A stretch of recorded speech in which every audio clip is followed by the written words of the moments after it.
En provenance de la ville de Pointe-Noire, Sidney Tsankian marque un arrêt au village Mukondo où il est attiré par un grand baobab datant de plus de 125 ans. Dénommé l'arbre de Brazza en mémoire du passage de l'explorateur franco-italien, il a la particularité de porter les noms des voyageurs, touristes, riverains qui le visitent. J'étais de passage, je venais de Pointe-Noire.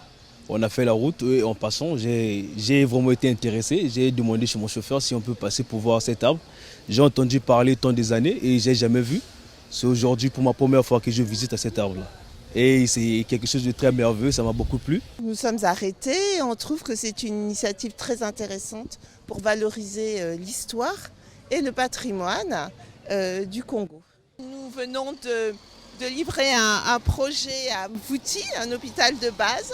Et sur le chemin du retour vers Brazzaville, nous sommes arrêtés devant ce monument de la nature.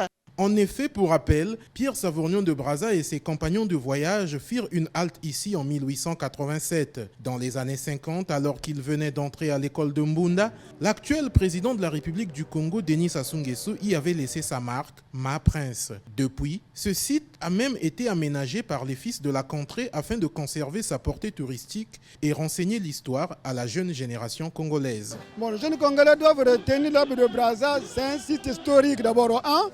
Ils doivent prendre ça dans leur tête.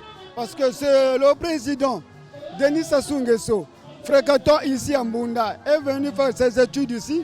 Voilà qu'aujourd'hui, l'arbre de Brazza devient un site historique pour le Congo. En écrivant leur nom sur cet arbre, les voyageurs et touristes se croient obligés de reproduire le geste de leurs illustres prédécesseurs. L'arbre dit de Brazza contribue au développement touristique du département du Niari en particulier et de la République du Congo en général.